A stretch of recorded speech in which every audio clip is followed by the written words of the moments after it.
The Cats of Ulthar by H.P. Lovecraft. Written 15th of June 1920. Published November 1920 in The Tryout, Volume 6, Number 11, page 3 through 9. It is said that in Ulthar, which lies beyond the river Skye, no man may kill a cat. And this I can verily believe, as I gaze upon him who sitteth purring before the fire. For the cat is cryptic and close to strange things which men cannot see. He is the soul of an antique Egyptus, and bearer of tales from forgotten cities in Miro and Ophir. He is the kin of the jungle's lords, and heir to the secrets of Hare and sinister Africa. The Sphinx is his cousin, and he speaks her language, but he is more ancient than the Sphinx, and remembers that which she hath forgotten.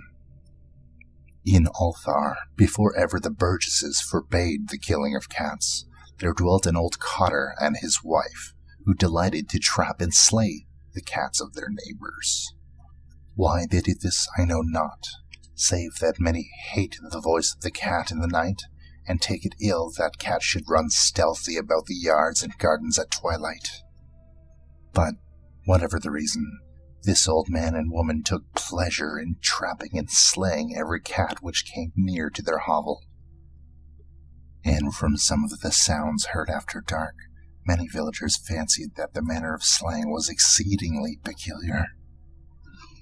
But the villagers did not discuss such things with the old man and his wife, because of the habitual expression on the withered faces of the two, and because their cottage was so small and so darkly hidden under the spreading oaks at the back of a neglected yard.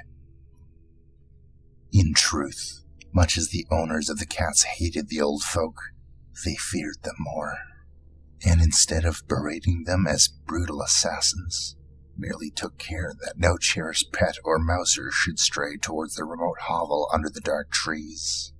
When through some unavoidable oversight a cat was missed, and the sounds heard after dark, the loser would lament impotently, or console himself by thanking fate that it was not one of his children who had thus vanished. For the people of Ulthar were simple, and knew not whence it is all the cats first came. One day, a caravan of strange wanderers from the south entered the narrow, cobbled streets of Ulthar. Dark wanderers they were, and unlike the other roving folk who passed through the village twice every year, in the marketplace they told fortunes for silver, and bought beads from the merchants. What was the land of these strange wanderers? None could tell, but it was seen that they were given to strange prayers, and that they had painted on the sides of their wagons strange figures with human bodies and the heads of cats, hawks, rams, and lions. And the leader of the caravan wore a headdress with 2 horns, and a curious disc betwixt the horns. There was in this singular caravan a little boy with no father or mother, but only a tiny black kitten to cherish. And when one is very young, one can find great relief in the lively antics of a black kitten. So the boy, whom the dark people called Minis, smiled more often than he wept, as he sat playing with his graceful kitten on the steps of an oddly painted wagon. On the 3rd morning of the wanderer's stay in Ulthar, Minis could not find his kitten, and as he sobbed aloud in the marketplace, certain villagers told him of the old man and his wife, and the sounds heard in the night. And when he heard of these things, his sobbing gave place to meditation, and finally to prayer. He stretched out his arms towards the sun and prayed in a tongue no villager could understand. Though indeed the villagers did not try very hard to understand, since their attention was mostly taken up to the sky and odd shapes the clouds were assuming. It was very peculiar, but as the little boy uttered his petition, there seemed to form overhead the shadowy, nebulous figures of exotic things, of hybrid creatures crowned with horn-flanked discs. Nature is full of such illusions to impress the imaginative. That night the wanderers left Ulthar, and were never seen again. And the householders were troubled when they noticed that in all the village there was not a cat to be found. From each hearth the familiar cat had vanished. Cats large and small, black, gray, striped, yellow, and white. Old Crannan, the burgomaster, swore that the dark folk had taken the cats away in revenge for the killing of Mina's kitten, and cursed the caravan and the little boy. But Ninth, the lean notary, declared that the old cotter and his wife were more likely persons to suspect, for their hatred of the cats was notorious and increasingly bold. Still, no one durst complain to the sinister couple, even when little Atal, the innkeeper's son, vowed that he had at twilight seen all the cats of Ulthar in the accursed yard under the trees, pacing very slowly and solemnly in a circle around the cottage, two abreast, as if in performance of some unheard-of rite of beasts. The villagers did not know how much to believe from so small a boy, and though they feared the evil pair had charmed the cats to their death, they preferred not to chide the old cooter until they met him outside in his dark and repellent yard. So Ulthar went to sleep in vain anger, and when the people awakened at dawn, behold, every cat was back at his accustomed hearth, large and small, black, gray, striped, yellow, and white. None was missing. Very sleek and fat did the cats appear, and sonorous with purring content. The citizens talked with one another of the affair, and marveled not a little.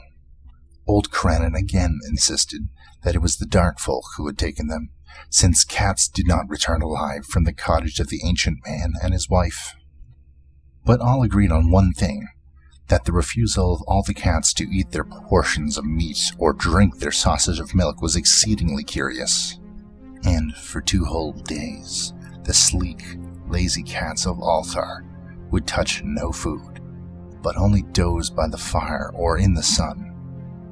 It was a full week before the villagers noticed that no lights were appearing at dusk in the windows of the cottage under the trees.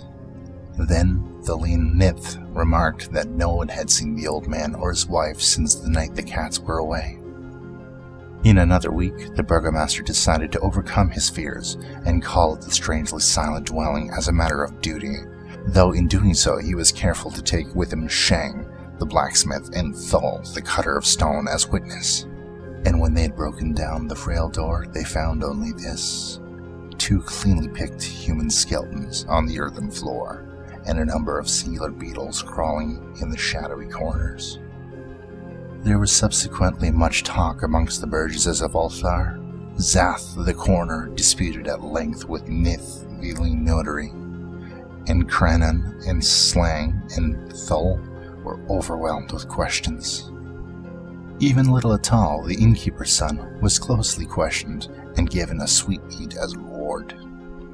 They talked of the old cooter and his wife, of the caravan, of the dark wanderers, of the small Minis and his black kitten, of the prayers of Minis, and of the sky during that prayer, of the doings of the cats on the night the caravan left, and of what was later found in the cottage under the dark trees in the repellent yard.